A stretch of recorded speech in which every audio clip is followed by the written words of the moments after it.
but a substance.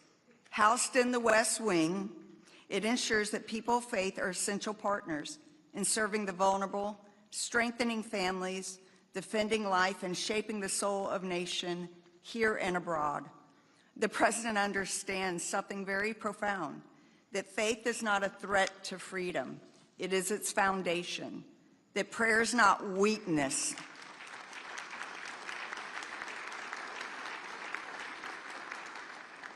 It is wisdom, and that leadership at its best is accountable not only to the people, but to God. At a time when faith is under pressure globally, this president has stood unashamed, championing religious freedom at home and abroad, defending persecuted believers.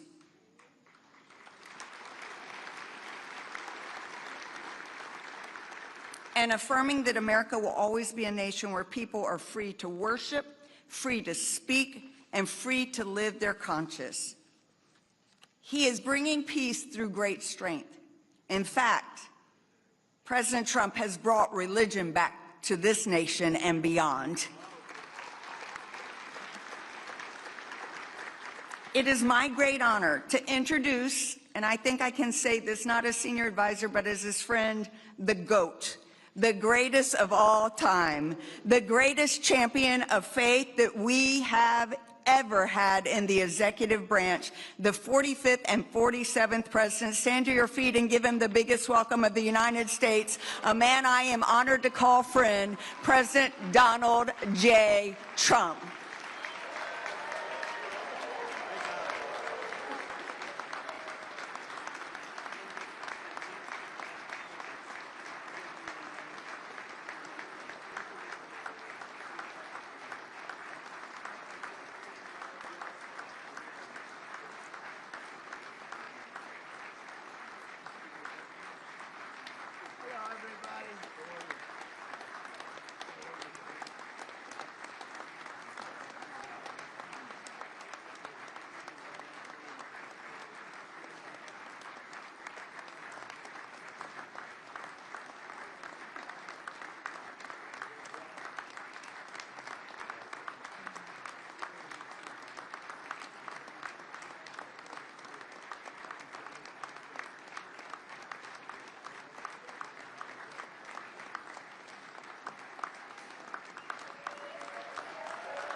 Well, thank you very much, and thank you to Pastor Paula. Paula's an incredible woman. She's been with me a long time, right from the beginning. This is a beautiful American tradition, and it's a true honor to be back with so many incredible leaders and people of faith at the National Prayer Breakfast. I think I've been here just about every time. It's hard to turn it down. I don't have the courage to turn it down. Sometimes I want to. Come back from a horrendous trip fighting people that can't stand us, keeping us out of wars, and seeing things that nobody would believe that anybody would see. And last time I came, I got in at 4 in the morning. They said, "Sir, you're going to be speaking at 7." I said, "Really? Oh, that's wonderful." I said, "Where?" "National Prayer Breakfast." I said, "I'll be there." I'm afraid not to be. I need all the help I can get.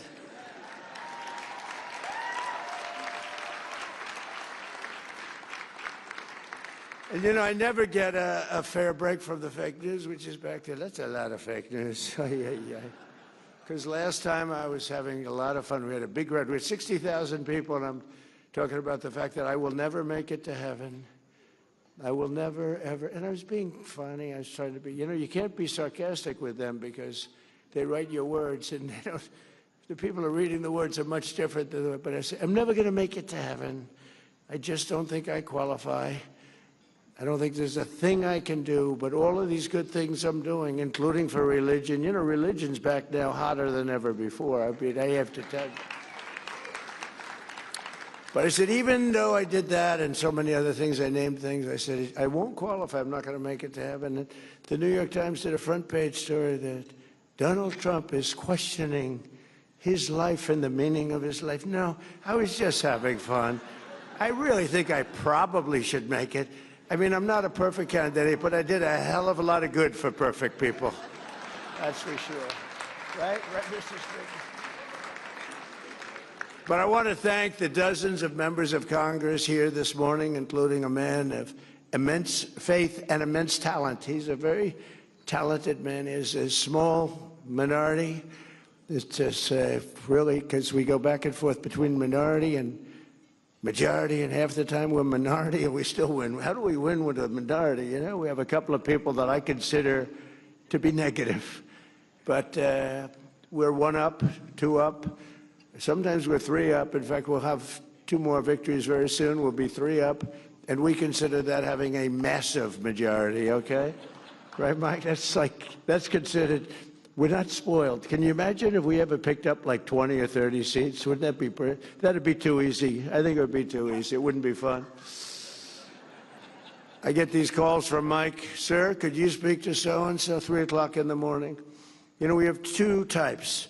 We have the type that goes along with us and believes in us, and they're with us all the way. And that, I would say, is 95%, right? And then we have the type that needs a little love all the time, no matter what it is.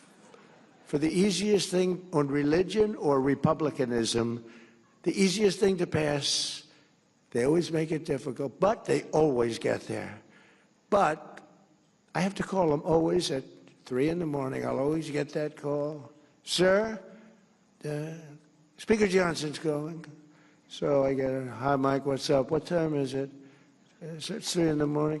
So we have 9 names there giving us difficulty. They want to have a phone call. I said, all right, let's go. Here we go.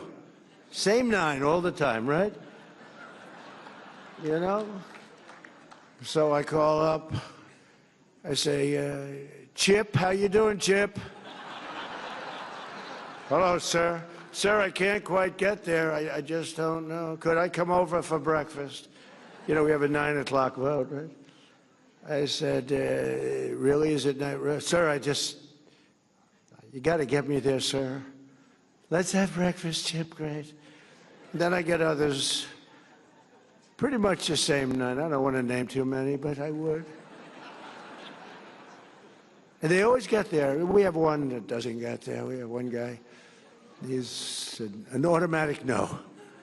No matter what. If we did welfare reform, if we did the greatest thing in history for religion, no matter what we did, no matter how good it is, greatest tax cuts, and we just did the greatest tax cuts in history, he voted against. He voted.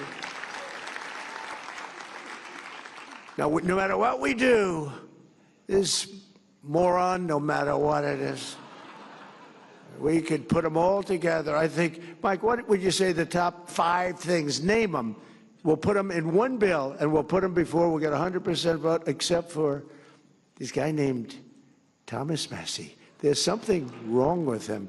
We call him Rand Paul Jr. You know, it's like they just vote no. They love voting no. They think it's good politically. The guy's polling at about 9%.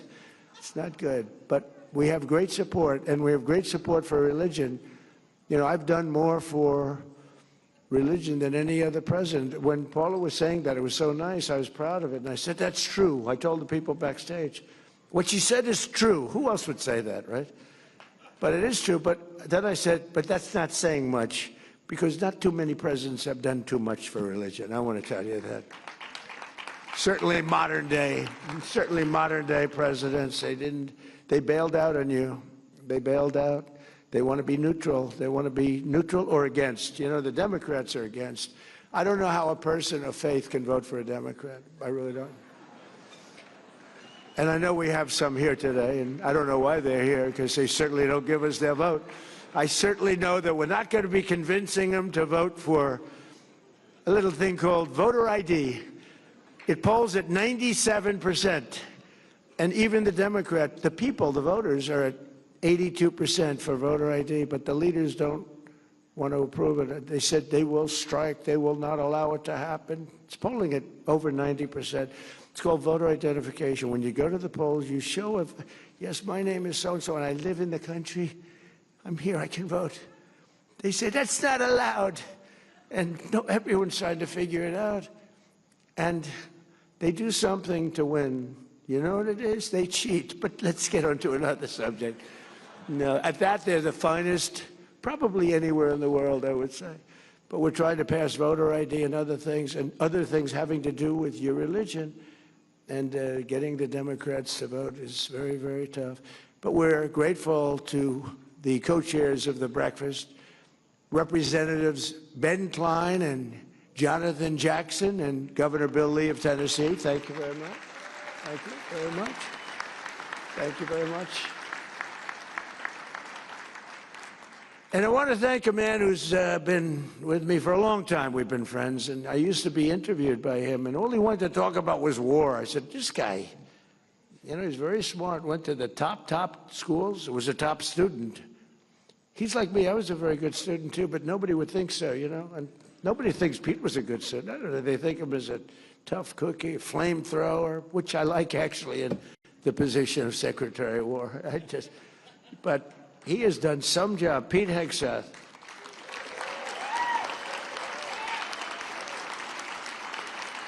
You know, he's very popular. He turned down a very large 5-year extension contract for millions of dollars a year. Oops.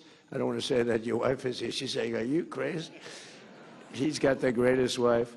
But it's true that Pete has just been incredible. And I used to go and be interviewed at Fox and Friends. You remember those beautiful days? And I'd say, what do you want to talk about? So I want to talk about releasing about 25 prisoners. They have arrested American soldiers because they taught them how to fight, and they fought really well. And they won every battle. And now they put them in jail because they said they were too tough.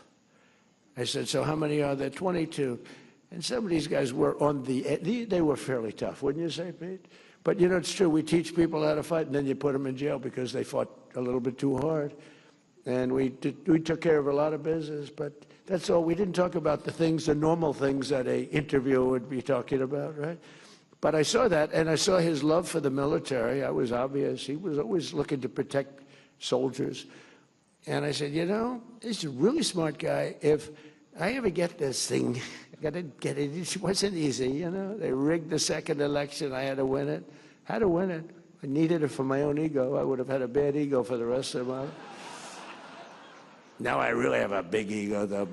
Beating these lunatics was incredible, right? What a great feeling. Winning every swing state, winning the popular vote. The first time, you know, they said I didn't win the popular vote. I did. But they said. So they'd always say, they would always start, they'd introduce me. While Donald Trump did not win the popular vote, you know, I'm sitting up being introduced by a Democrat or somebody. And they say, why Donald Trump did not win the popular vote? He won the presidency. Here he is. I said, that was terrible. I said, and we won the popular vote by a lot. We didn't want to play any games. This has been a much different. We had a great first term. We had the greatest economy in history, but this one's going to blow it away already. It's blowing everything away. We have $18 trillion coming into our country, blowing everything away. But we had a great first term. We rebuilt the military. You know, Biden gave a little chunk of it to Afghanistan brilliantly. He left tanks and planes and, you know, little things. I said, why didn't you fly the planes out? He said, well, nobody thought of it. You could have flown. He said, it's very hard to remove the equipment. Really? You couldn't fly an airplane? Buy a $150 million brand new airplane. Sir, I think it's better to leave it. Why? It's more cost effective. So we leave him a brand new jet. I said, these people are crazy. But we have it under control now like you've never seen, and our military has never been stronger. And you saw that with the B-2 bombers in Iran, and you saw it recently with Venezuela, where we're getting along fantastically with leadership. Really become a great relationship. I don't think there's been anything quite like it ever. In fact, we have 50 million barrels of oil floating right now over to Houston, and we're working with them really well. I don't think I've ever seen anything. The cooperation that we have and it's great for them because they were in big trouble economically, and yet they have more oil than any other country in the world, I think, except us. But they have more oil just about than any. And by the way, us and them, we have 68% of the world's oil. Now, I know that doesn't mean too much to people of great religion. I know you want to hear about, but you know, we got to keep our country strong, and we're doing really good. But that's been an amazing operation. I would say when people saw that, I was just talking to a great leader from El Salvador, and he said, man, that was some attack. I've never seen anything like that one, right? Right? That was good, even by your high standard, right? That was a hell of an attack. But we have a great country. We have tremendous leaders. We have a fantastic cabinet. We have unbelievable bench, and one of them is Attorney General Pam Bondi, who may be here. Where's Pam? Is she here? Where? Where are you, Pam? Where? See, she wants to keep it nice and low key. You're really catching fire, by the way, Pam. You know, they were saying about Kristi Noem yesterday. I did the Super Bowl interview. Sir, are you going to relieve Kristi Noem of her duties? No. Oh. I said, why would I do that? We have the strongest border in the history of our country. We have the best crime numbers we've ever had. Going back to the year 1900, that's 125 years, we have the lowest crime numbers, despite the fact that this horrible, world's worst president, this is the worst president we've ever had, Biden. He had no idea he was president, so he doesn't take it personally. I don't want him to take it personally. Fortunately, he has no idea what the hell I'm saying. And he's watching right now. He's happy with what I just said. Okay. This is what we had running our country. But no, he was our worst president. We had some bad ones. We had Obama was very bad, terrible divider of our country. He was a divider. And believe it or not, we're bringing the country together. You know what's bringing it together? Tremendous success. We're having tremendous success. We have more investment being made in our country now than any country has ever had by many times. You go back 10 years, a certain country, not us, $3 trillion. We have in 11 months, because the 12th month is coming out next week, we have $18 trillion of investment coming in. The biggest ever was $3 many years ago. And one of the reasons for it is Secretaries Doug Burgum and Doug Collins. They are drilling like, you know, my whole thing was drill, baby, drill. Where are they sitting? I love those two guys. Come on, stand up. And is Catherine there? That's Catherine? Yes. Hi, Catherine. Chris? What they are drilling like nobody. I spoke with Chris yesterday, Doug. I said, how we do? Sir, we're drilling more oil than anybody's ever drilled by double, right? By double. We're doing it. That's why I was in Iowa last week with the farmers who were doing very well. We just handed them $12 billion out of tariff money because they were taken advantage of by foreign countries, various foreign countries. And I said, how much was it that they got hurt for? $12 billion. I said, good, let's write them a check. I gave the farmers $12 billion. And they don't even want it. They just want to be treated fairly. But we're getting it from that, but we're getting it with nobody's ever in history, and we've never done it either, like anywhere close. We're taking out more energy out of our beautiful land, oil and gas, clean oil and gas. And I always say, clean, beautiful coal. You know, the only thing I told these two guys they have to do, because they're the greatest energy people in the world, the best. I said, when you mention the word coal, anytime you mention coal, C-O-A-L, anytime you mention it, has to be preceded by two words, clean and beautiful. So Doug was making a speech the other day, and I sort of tried to pass a note, because he mentioned coal about 40 times, and he kept saying, clean, beautiful coal, clean. It really only works a few times, right? I said, no, when you say coal, clean, beautiful. You know, we buy all that wind from, we don't anymore. So we haven't approved anything in wind, right, Doug? Nothing, because it's, you know, just, it's a quick way to losing money, losing beauty, losing your fields, killing your birds. And other than that, it doesn't work. And Europe is getting, Europe is so bad with the windmills, they're destroying their country with wind. And I was over there, it's not even recognizable what they've done. They've got a big problem on their hands. Between immigration and energy, Europe is destroying itself, and they better get smart. And I love them all. I'm friends with everyone of every country over there. I've helped them a lot. Got the GDP up from 2% to 5%, which is, for spending, for military spending. Nobody thought that was possible. Nobody thought 2% was possible. Got them to 5%. But it's not recognizable, Europe. If you go through the different cities, it's a very sad thing. And I tell it. I went over to Davos. They invited me. And when I left, they said, that may have been the stupidest invitation we ever gave to somebody, Switzerland. But they have to, I just say it like it is, they're destroying their country. Their energy is ridiculous, what they've done, and the immigration is, I'm telling you, it's a place where many of these countries are not recognizable, and I'd like to see them straighten it out. Very soon, it's going to be impossible for them to straighten it out. We have our director of national and international intelligence, Tulsi Gabbard, who's doing a great job. Where's Tulsi? She took a lot of heat 2 days ago because she went in, at Pam's insistence, she went in and she looked at votes that want to be checked out from Georgia. They say, why is she doing it? Right, Pam? Why is she doing it? Because Pam wanted her to do it.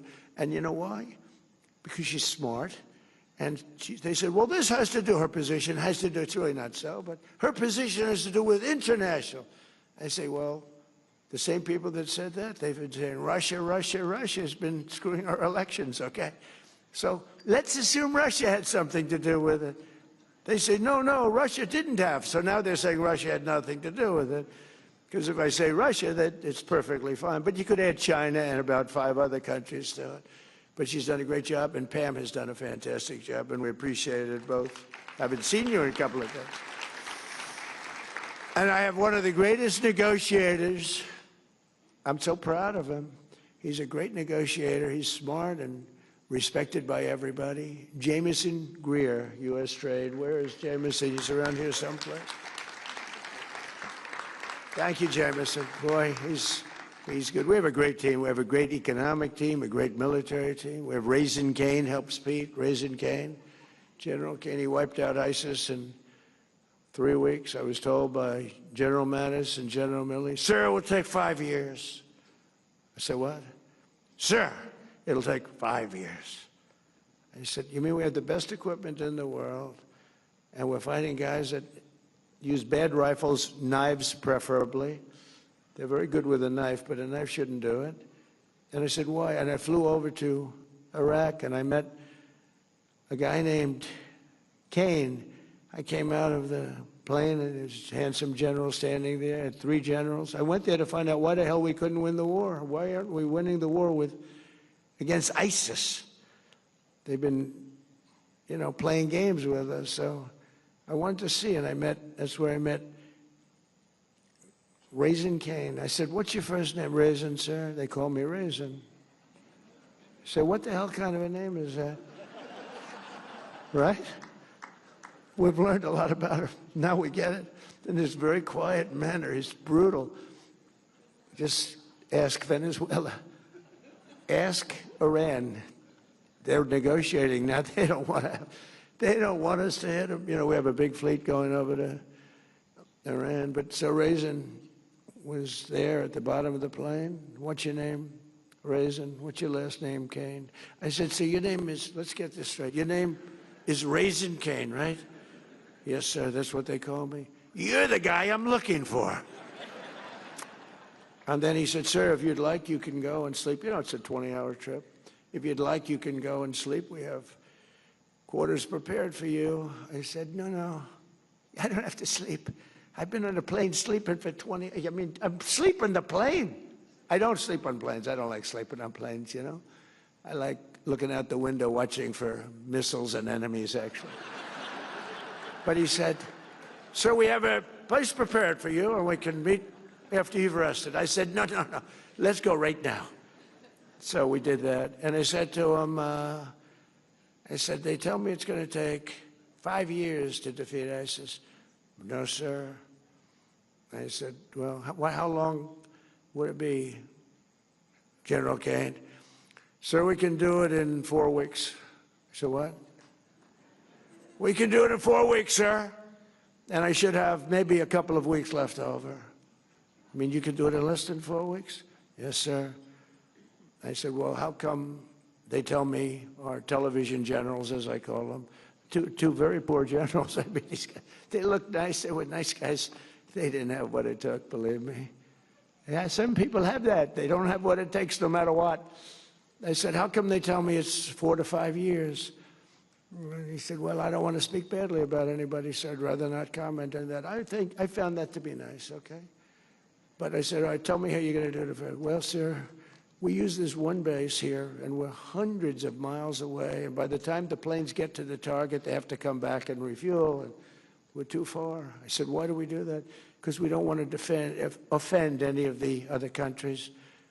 I said, we have a lot of portable airports, right, Pete? We have portable airports all over the Middle East, runways that are portable. You put them down, you take them up. We have equipment. Nobody has the stuff we have. We have airports that look better than Kennedy Airport. And they're built in sand. And it took us about 2 minutes to build them. No, the equipment is incredible. You can land any plane on them, right? Portable. And we've got many of them, sir. We have to use them. I said, why don't we? Because we didn't want to defend, offend another country. I said, let me ask you a question. You're in the middle of the desert. Would another country know if we're taking off from some strip in the desert? They would have no idea, sir. They don't have radar. They don't have anything. So he explained it. So we want to hit them, sir, from 17 different locations. And we want to hit them left. And we hit them, here we go. And we want to hit them right.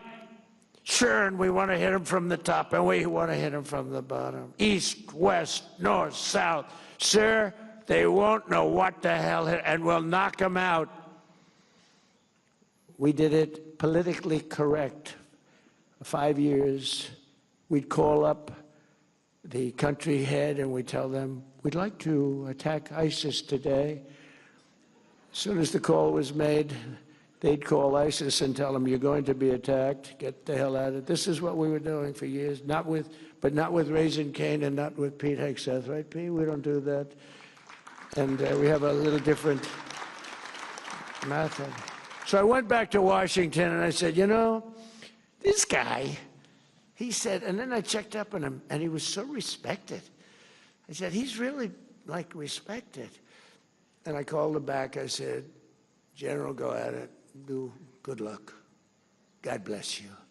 And he said, I say that to the people going out every time. And they say it when we give the okay for the attack on Venezuela or the attack on Iran. He says, I say, we all say, we're all in a room together watching. We watch it. We watch these attacks. We always say, God bless you.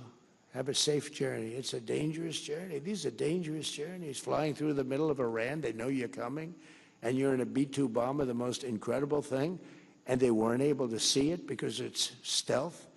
So good, we ordered 20 more of them, brand new, updated version. I actually said, don't get the updated, just take the one you have. They said, no, sir, the new one's even better. We have a military, nobody has a military like we do. I rebuilt it, by the way, during my first term. I mean, I think it's one of the best things I did. I rebuilt the military during the first term, and now we're really rebuilding the military, right?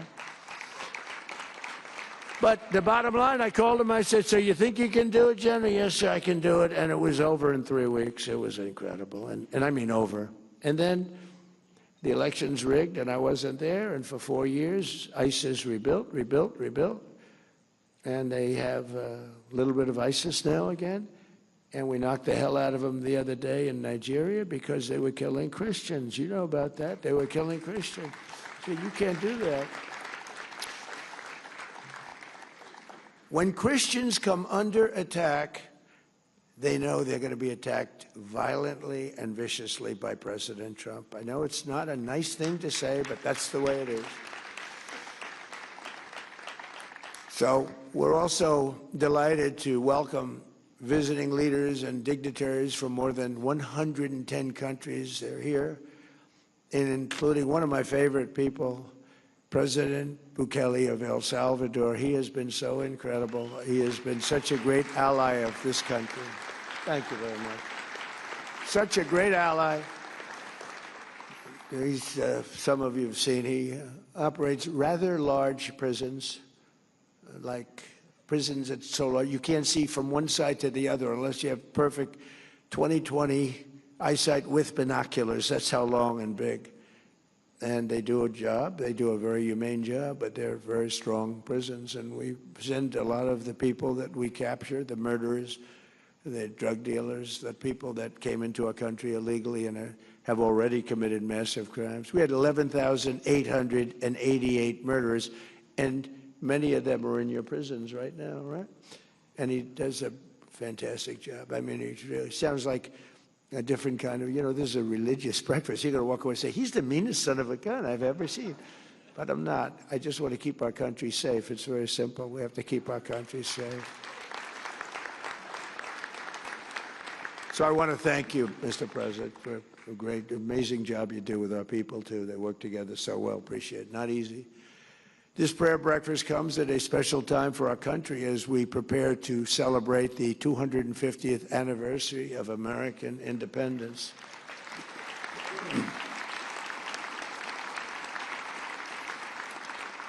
And we're also very shortly going to have the Olympics and the World Cup. And, I got them. I was the one that got the Olympics, and I was the one that got, and I was so upset because I got them. I tried to move them up, but I couldn't.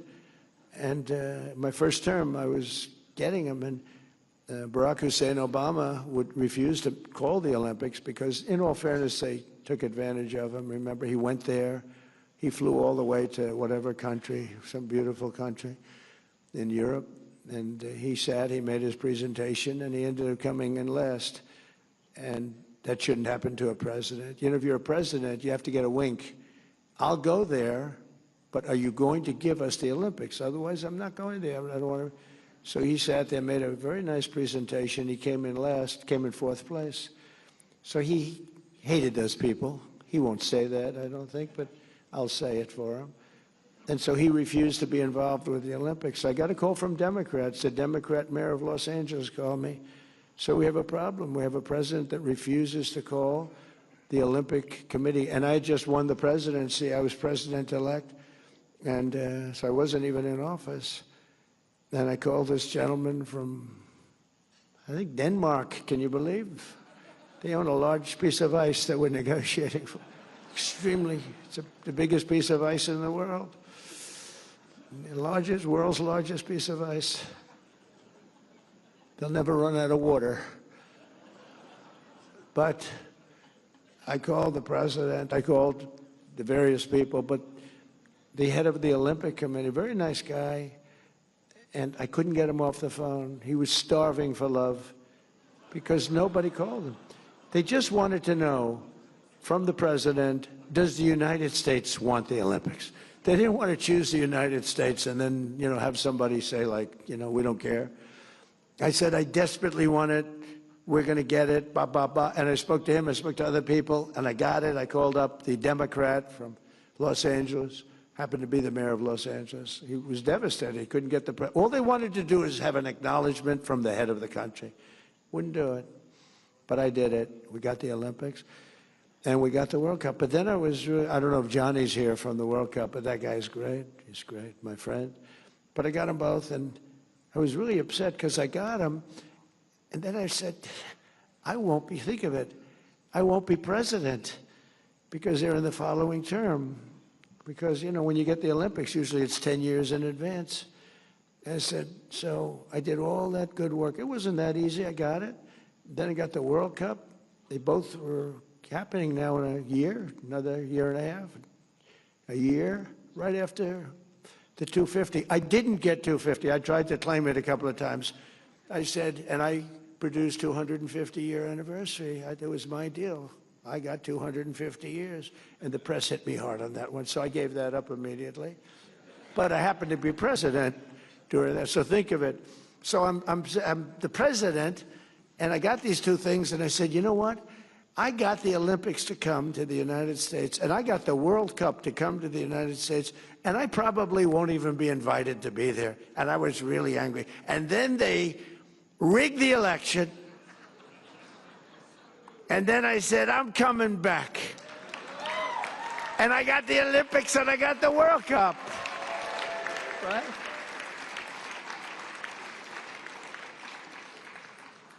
And at some point, I'm going to get right back onto the teleprompter, and you're going to say, that was a wonderful speech.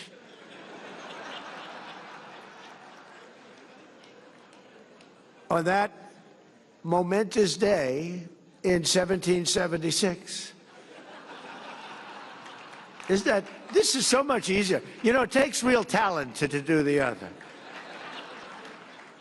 The other is much more talent, but that's why we're president, I think.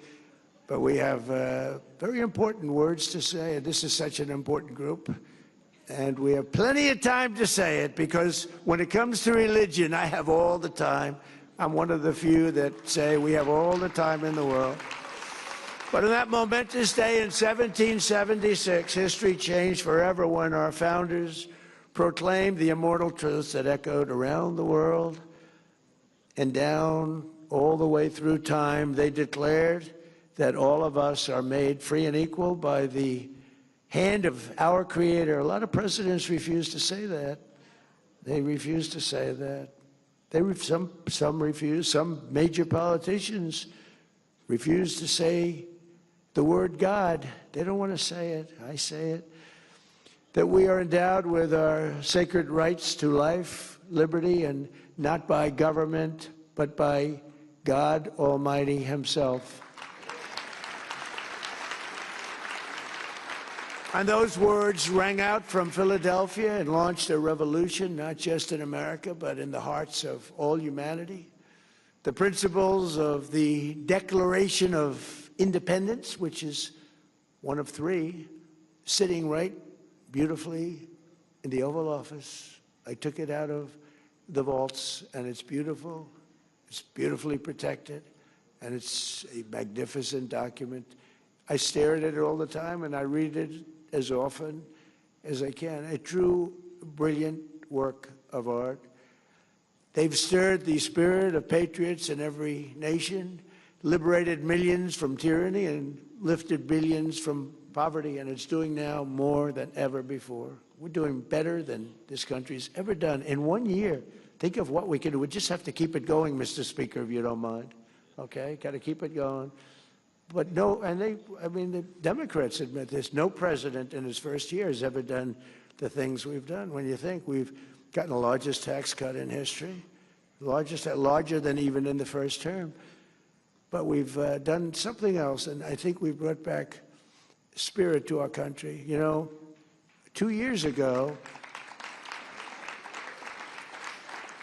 you couldn't get anybody to go into the military. They laughed at you when they said they didn't respect our country. They didn't respect our president. They thought he was a joke.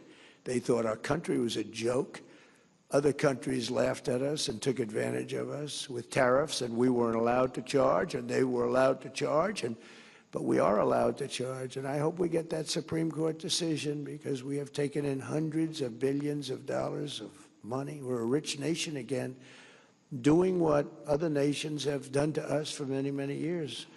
But the biggest thing is what's happened to me. It's the spirit of our country, and that goes for religion, but it also goes for the military. We couldn't recruit anybody to go into our great military. We were the worst I think it's ever been 2.5 years ago under the Sleepy Joe Biden administration. I call him Crooked Joe and Sleepy Joe. I find them to be equal, actually.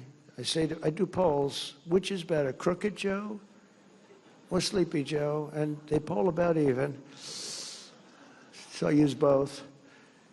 But we have now the greatest recruiting that we've ever had.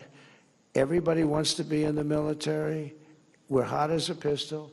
We couldn't get anybody to go into the, not me, the last administration. Nobody wanted to be in the Army, Navy, Air Force, Marines, the Coast Guard, Space Force, which is turning out to be good. I'm so proud of it because I'm the father of Space Force. I'm the one that wanted it. So, but we couldn't get people.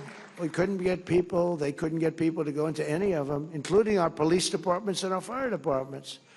They weren't proud of our nation. They had no spirit.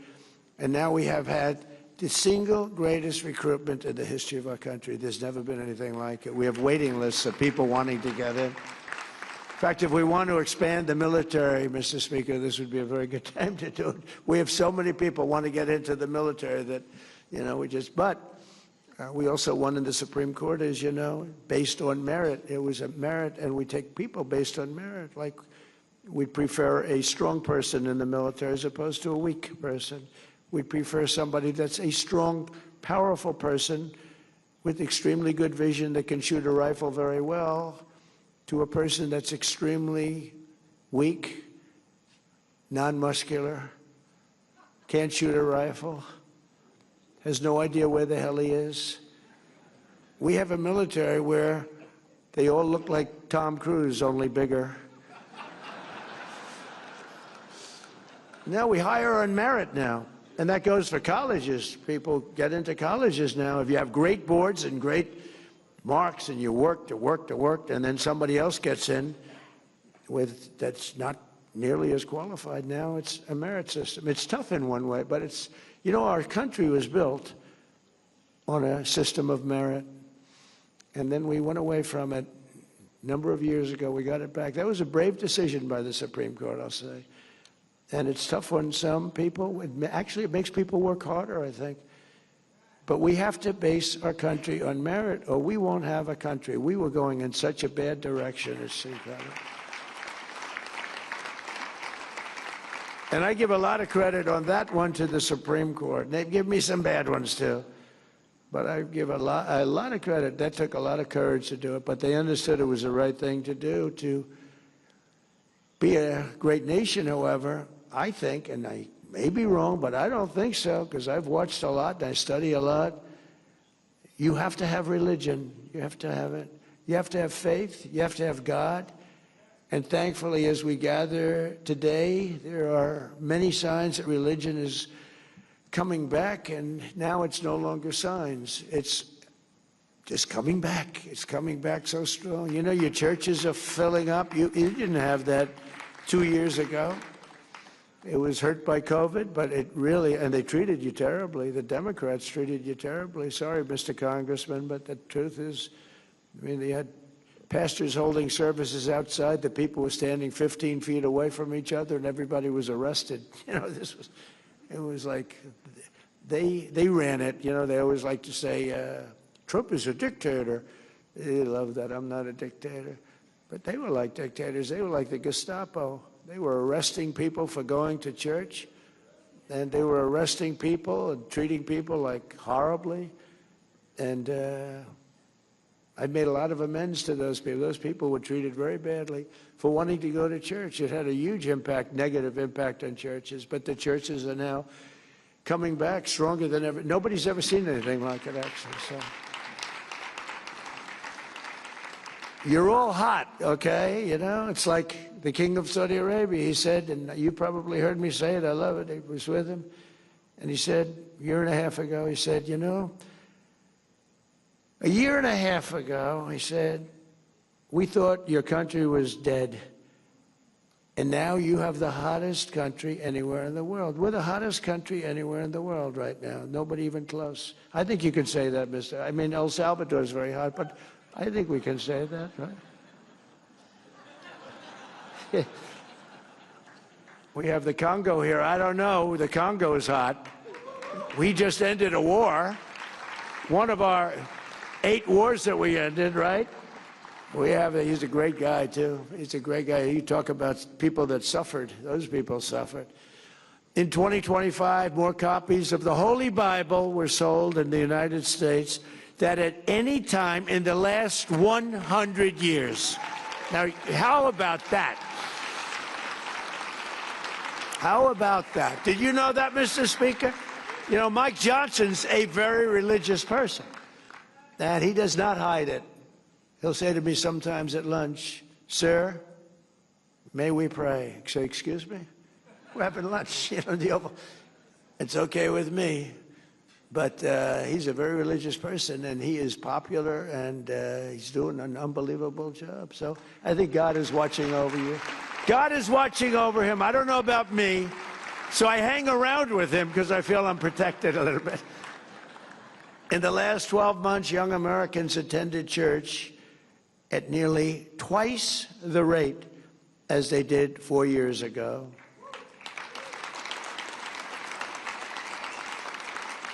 And many churches, you see the stats, I mean, people are talking about it. The radical left is not happy about it. Many Democrats are not happy about it. This, by the way, will be the last year that Democrats show up to this event, I tell you. But I got to say, how the hell do you vote for these people? But some churches are seeing a 30%, 50%, or even 70% increase in the number of converts and also the number of people going to church every week. To support this exciting renewal this morning, I'm pleased to announce that on May 17th, 2026, that we're inviting Americans from all across the country to come together on our national mall to pray, to give thanks, and we are going to do something that everyone said, like, that's tough. We're going to rededicate America as one nation under God. You know, a lot of people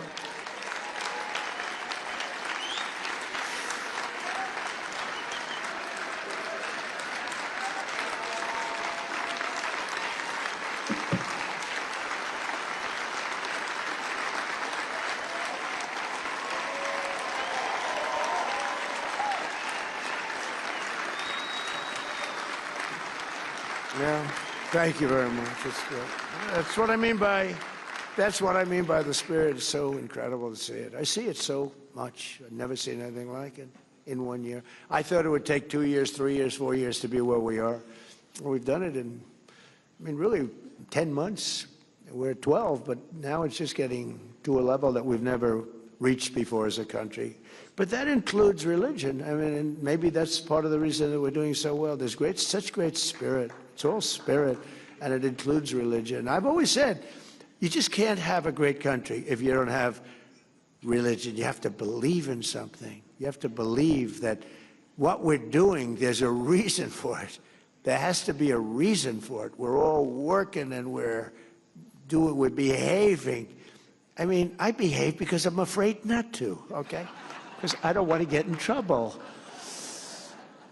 No, it's such a positive thing, and people are starting to see it, and they go into church, and they're meeting people, and families are developing. It's really, the things are happening in our country right now, and we have to get the bad ones out. We have to do it. We can't let that happen, and we're being very tough in law and order and crime, and I hate to say it, because it doesn't seem to go hand in hand, but you can't have people going to churches and coming out and have criminals taking advantage and doing things that nobody wants to even describe. And that's not happening anymore. You know, Washington, D.C. is a very safe city now. When I took over, Washington, D.C. was a death trap. Many people were being killed. 2, 3 a week, they were being killed. Come in from Iowa to look at the Lincoln Memorial, the Jefferson, the George Washington, the monument, and they call the parents, "I'm sorry, sir, your son has been killed." What? Your son has been killed. That doesn't happen. You know, we took out 2,000 monsters out of Washington, D.C. It's not just that we have the troops, and they are central casting. I love them. I think, to me, it looks much more beautiful. You walk down the street, you have 3 guys that are 6'6" and angry-looking people, but they actually are very nice. They're angry when they see criminals, that's all. They get angry. They took Tren de Aragua, and honestly, I don't want to say this, but they beat the crap out of them. They beat the crap out of them. They found that they were doing bad things, and Tren de Aragua didn't want anything to do with these guys. Then we put them in the paddy wagon. We took them back to where they came from. You know that. But we took out over 2,000 hardcore criminals. You know, 2% of the population produces 90% of the violent crime. Think of that. Think of that. And Washington now is a very safe place. I get it all the time. I go into the White House and people that work in the White House come up, "Sir, I want to thank you so much." Young woman, man. They say, "I walk to work." I couldn't have walked to work. I wouldn't have even thought to walk to work before. They walk to work. The place is booming. Restaurants are opening up. The restaurants were almost going to be all closed. They would have been all closed. You couldn't even go. Even if you got there, the restaurant would be robbed with people sitting there. "Hold up your hands, everybody. Give us your money." And then they'd whack people with the butt of a gun. And Washington is a very safe city. We have almost no crime. And it's a miracle, but it took place very quickly. And it's the same thing for every other place we've gone. In Louisiana, New Orleans, I got a call from the governor, Jeff Landry, great guy, great governor. He said, "Could you send the troops? Because I'll tell you what, this place is out of control." I did, and in a period of 2 weeks, we got crime down by 25%. Now it's been about 7 or 8 weeks. We have it down 77%, and within another month, they're not going to have any crime, and they're not going to have any crime in that wonderful city of joy that people go up and down. Right? They're not going to have any crime there. It's amazing. Memphis, Tennessee is another one. The mayor works with us. And, it's nice when they work with us. It's just so much easier. Sometimes we can't work with them. Like in Minnesota, they won't work with us, but we've still driven crime down 25%. If we didn't have to fight this horrible governor and this horrible fake mayor, Fry, this is the Constitution of the United States. People don't want to be mugged. They don't want to have a murderer living next door that was killed 3 people in a certain country and is now living beautifully here. Because generally speaking, if they've killed in another country, they're not going to be the best of citizens. And they're rough people. Remember in the campaign, I used to say that their criminals make our criminals look like babies. It's true. These are some of the meanest, most vicious people. They only gave us the worst. They don't send, they're very smart. Guys like the president over here, El Salvador. He's sent us a few. I don't want to talk to him about it. But he sends us some real bad ones. Look, you just say it, we'll do it more positive. Isn't it true that you will not send your good people to the United States? Wouldn't you say? Look at him. He said, what's going on here? But no, he sends bad people to the United States. And I'm going to talk to him after this. But I love him. He's done a great job, right? They're smart people. And they're very streetwise. When you're running some of these countries in South America, Latin America, you got to be streetwise. You got to be smart. He's very smart, very streetwise. But these leaders of those countries, they're not sending. They cherish their good people. They only send us their bad people.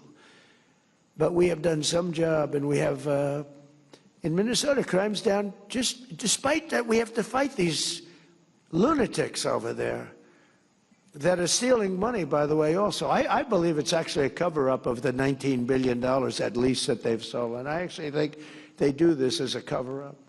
Under the Trump administration, we're standing strongly behind Americans of faith, stopping the attacks on our values, our traditions, defending religious liberty, like no president. I believe like no president has ever done before. I do believe that. We got rid of the sinister Johnson Amendment so that pastors can speak the truth and they can speak it without having their tax-exempt status revoked. I was with a large group of ministers, pastors, priests, rabbis. We had a group of people that were a great group. And I asked them for help. Paula White was there, remember, Trump Tower at the top of the building, beautiful building. And they were so enthusiastic for the first election. They were so enthusiastic. And I didn't want to be pushy because I'm not a pushy individual. But I didn't want to be overly aggressive. So I figured I'll ask them in the second meeting. So the second meeting came, the similar group of ministers. We had Muslim leaders there. We had everybody there. But there were about 55 of them.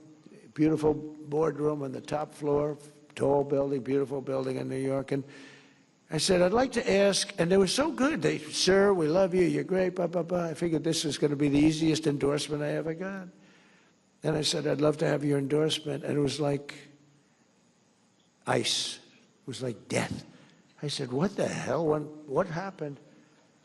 And I said, could I ask what's going on? You were really nice, and now you've just clammed up, and you're like scared. And one of them stood up, that Paula knows very well. He said, sir, we're very concerned because if we speak about religion, if we ever endorsed you as an example, we would lose our tax-exempt status immediately and our church would go out of business. He said, what's that all about? And it was the Johnson Amendment. Lyndon Johnson had a fight with somebody in Dallas or Houston with a minister, and he didn't like him, and they didn't like each other. And the minister thought he was terrible, and I guess he didn't like the minister. And he was a powerful president. He knew how to do things, and he got something passed called the Johnson Amendment, which basically takes away your right of speech. And people like me, and people like a lot of people, they want to hear from ministers. They want to hear from priests. They want to hear from them. And you were restricted from talking about very important things like who to elect. If you said that, you were gone. You couldn't do it, even if you said it in a very nice way because they were going to be better for the church. And we worked hard, and we're going to make that permanent pretty soon, I think, Mike. But we worked hard at getting rid of the Johnson Amendment. It's gone as far as you can say anything you want. Now, if you do say something bad about Trump, I will change my mind, and I will have your tax-exempt status immediately revoked. If I go into one of these churches, we will stop Trump. You ever hear some of these guys? I said, not too many, I can tell you, because we won like 94% of the vote. People got it. People got it. We had a lot of people pretending. They pretended to be very religious, but I don't believe they were. But the people ultimately got it. You know, you have a Robert Jeffress. I don't know if he's here. Is he here, Robert? Is he here? Robert Jeffress was on television in 2016 when I just sort of announced I was running. And he said, I know every candidate very well. There were 18 candidates, me and 17 others. He said, I know every candidate very well.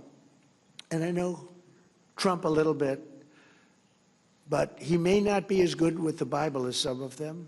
He may not have read the Bible as much as some of them. In fact, he may not have ever read the Bible. But he will be a much stronger messenger for us, and he will get things done that no other man has the ability to get done. And I endorse him fully. And I said, you know, that guy, I didn't want to admit anything, but that was very interesting. And I think we've gotten more done, Paula, than anybody could have ever gotten done. What we've done, nobody else would have been able to do. We reinstated also service members who were thrown out of our military over religious objections. That was a big deal. They thrown out over religious objections to vaccine mandates and all of the other things. They used any excuse they could. We restored those patriots to their former ranks with full pay. We've given them full pay. They were taking advantage of it. And I really think it was over religion. I actually think that they used the vaccines as a way of really punishing people over religion. I don't know how you can vote for these people. I really don't. I don't know how you can. We passed the largest ever expansion of school choice so that every parent has a chance to send their child to a school that shares their values.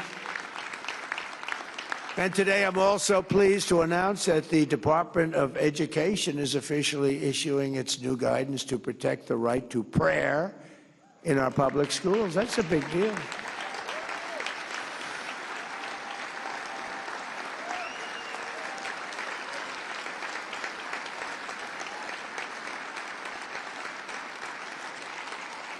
Now, the Democrats will sue us, but we'll win it.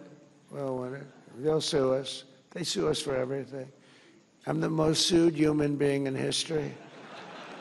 They've sued me for everything. I got impeached twice over nothing, but the Republicans were great. Just wiped them right out. But I got impeached. I got indicted. Wiped them out.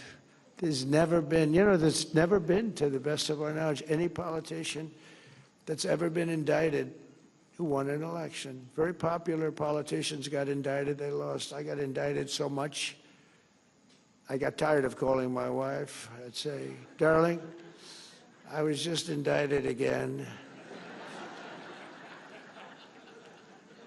She said, oh, darling. What, oh, what does that mean? She's very elegant. You saw that from the movie. She's not into the world of indictments. It's not Melania. No, she doesn't know what an indictment, it's not her deal. Her movie, by the way, big success. That movie is a big success. Yeah, I called up so many times. I'd say, honey, I just got indicted again. Don't worry about it.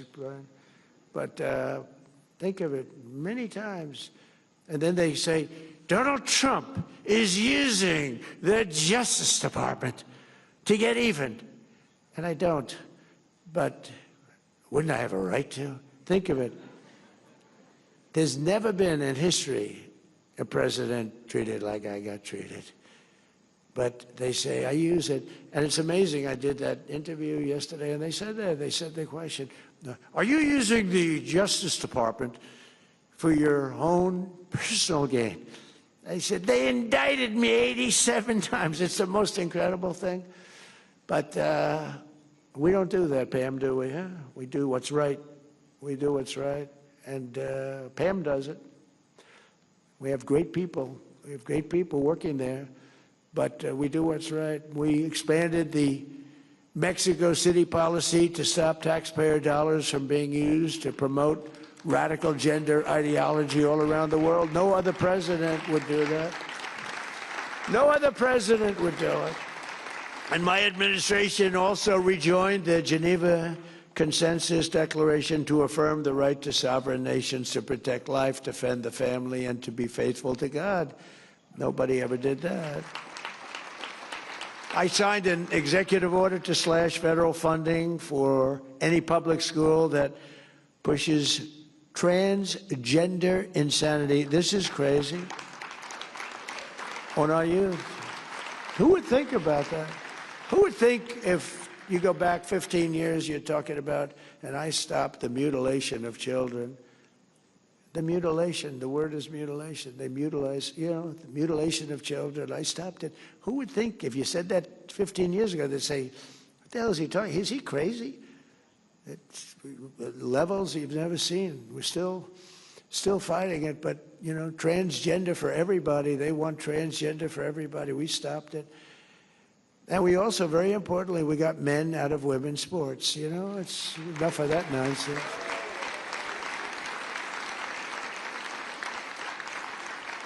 We created the White House Faith Office, first time ever, which is its 1-year anniversary this month, and headed up with Paul and Jenny and some incredible people. And we created the Presidential Commission on Religious Liberty. We do a lot.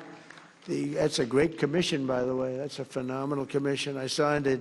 Everybody wanted to be on that commission. That was really something. That was a good sign, too.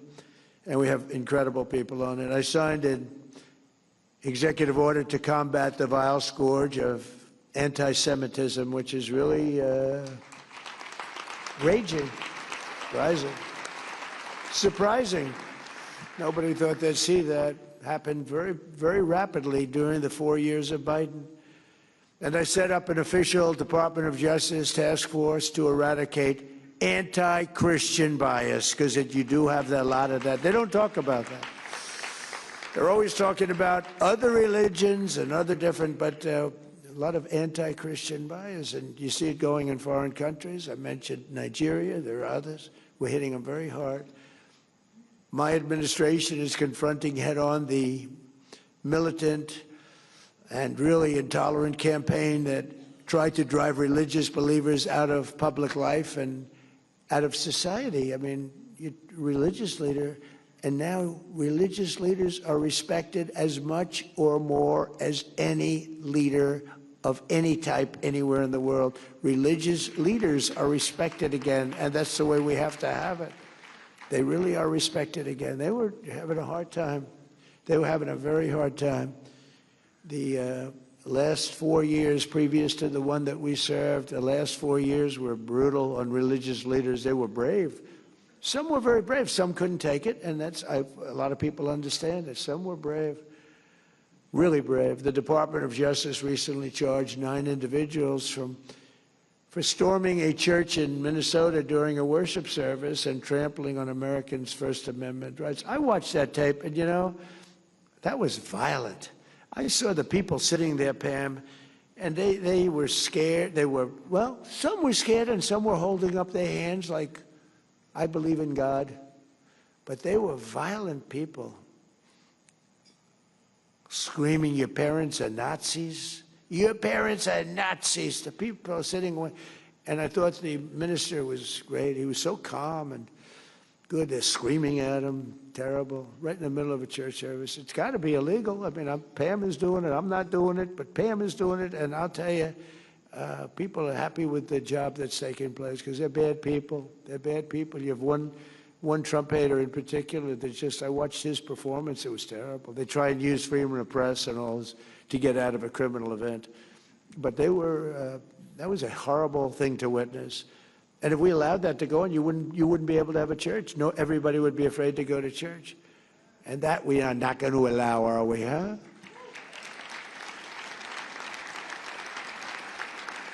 And in the audience today is an incredible woman who reminds us what a precious gift of religious liberty we have here in America, a tradition that sadly is not shared in so many places in the world, and even in our country.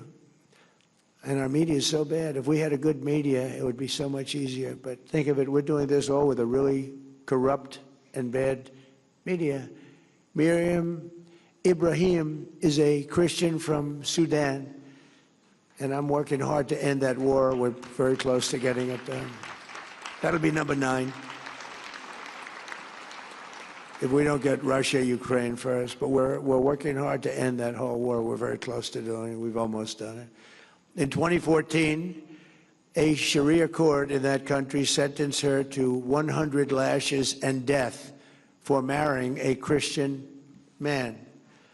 At the time, she was 8 months pregnant with a daughter. Miriam was ordered to renounce her faith in Christ, but she refused to do so and gave birth to that daughter, Maya, while she was in shackles, being beaten and living in a condition that nobody in this room would even be able to imagine. Believers all over the planet rallied to Miriam's cause, prayed for her protection, and successfully pressured for her release. I did that. I did that with one phone call, actually. And she had such support. It was so easy. And when I explained it to the powers that be, yes, sir, we will do it right away. I just wish I knew earlier. But it's a big world with a lot of people. Miriam and Maya are here this morning and now live safely in America, where we protect Christians. We don't kill them, we protect them. And you're getting protected better now than you've ever been protected before. So Miriam and Maya, thank you. Where are you? Are they here? They're here someplace. Where are you? Please stand up. Stand up. Thank you.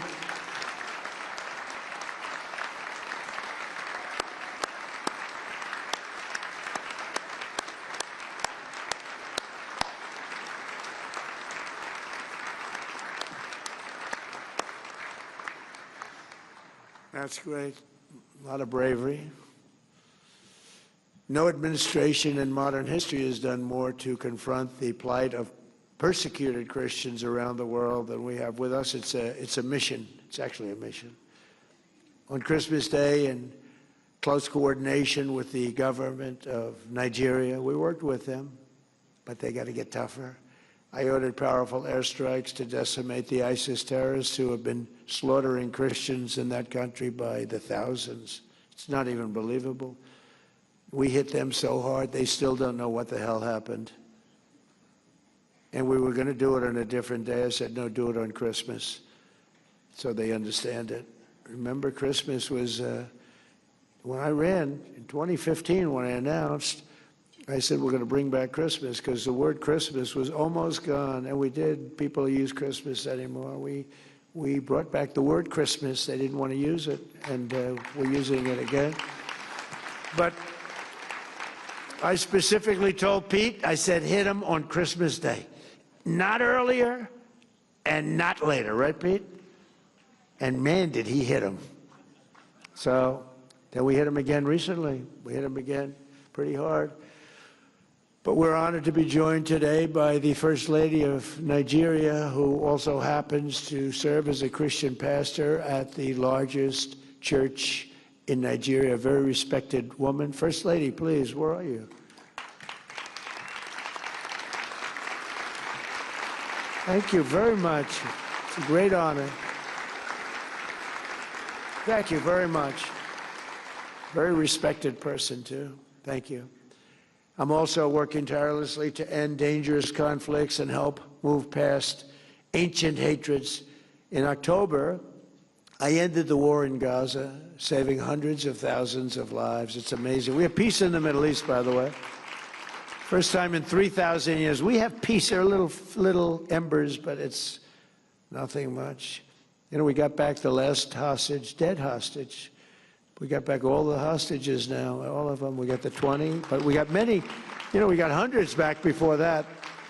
But we got back the last hostage, dead hostage, and Hamas helped us get it back. It was a big statement. Now they have to disarm. Some people say they won't, but they will, and if they don't, they're going to not be around any longer. But they agreed to disarm. As the Bible tells us, blessed are the peacemakers. That's true. The peacemakers are very important. But you can only have peace, I find, through strength. If you don't have strength, peace is very hard. And we have strength.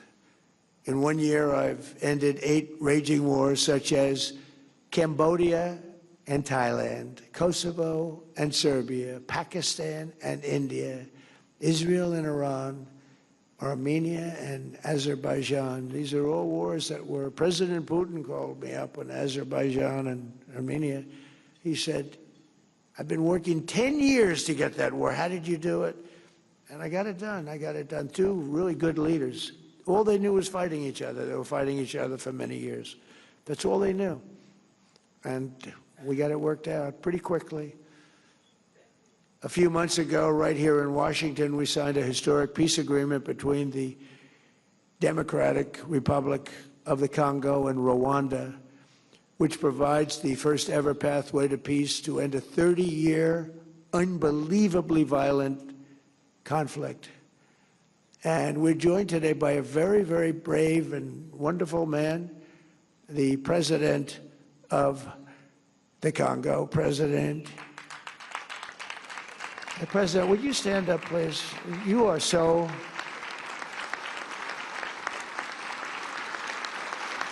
President, thank you.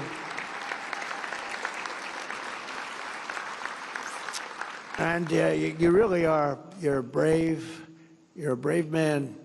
I know what you've been through. I know that one very well. That was a hard one. That was many, many years. And it's working out okay. Nothing's easy. Every once in a while I have to call them both back, but it's working out okay. It's going to work out good. But you are brave, and we appreciate you being here. Great honor. Great honor. Good guy.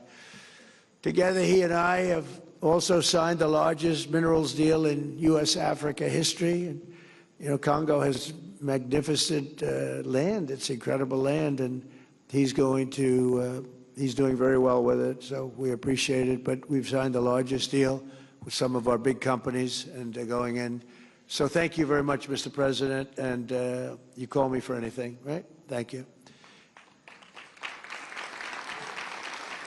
And just in closing, scriptures always tell us that blessed are the pure in heart.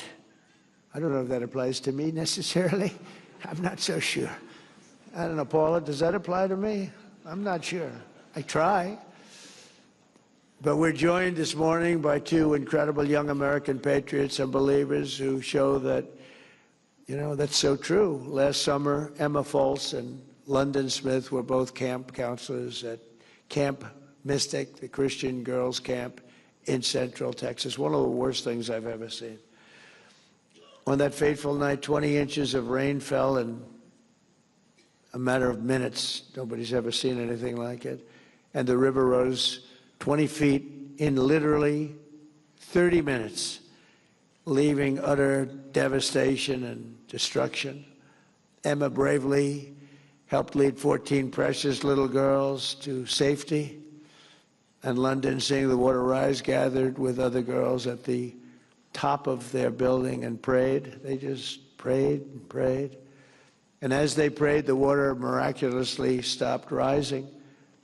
Just a few inches from their feet, it was going to overwhelm them. Anybody in the cabins were gone. Anybody in the cabins were gone. Who would have known? They thought the cabins were the safe place to be. It wasn't. Then the water began to retreat, and many hours later they were finally rescued. As you know, many young people died that night. When asked what she hopes others to take away from her story, London said, "This life is not promised. Our breath every minute is not guaranteed. Because of that, we shouldn't take life for granted, and we should just live it well." I mean, it was an amazing statement. I saw her make the statement. Young girl making that statement.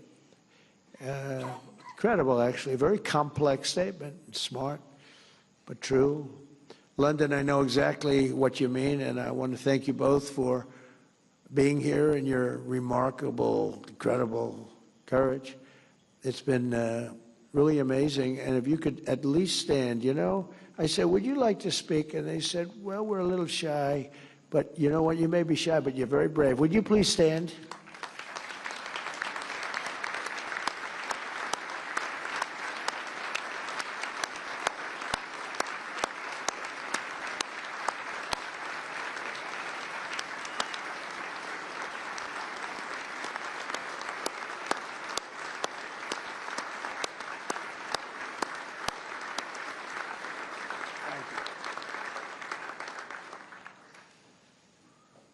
I went to the camp a few days after the flood. It's with First Lady, and it was devastating. I met parents. It was just, this could be nothing worse than that. It was a horrible, horrible moment. Almost 250 years after our founding fathers took one of the greatest leaps of faith in human history, the story of Emma and London shows us that faith of the American people remains unbroken. Actually became stronger than ever. And it reminds us that prayers strengthen, prayers heal, prayer empowers, and prayer saves. Quite simply, prayer is America's superpower. It really is a superpower. And it always has been, and it always will be.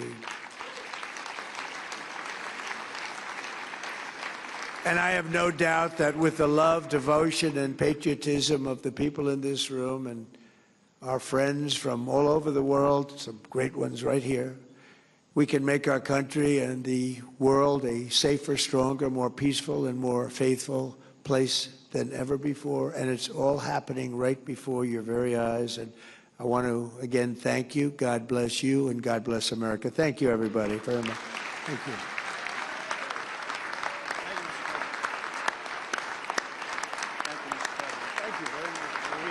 For you here shortly. Okay, good. Let's do that now. Yep.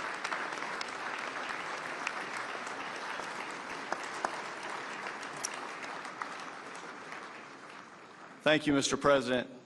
Would you all please join me in a prayer for the President?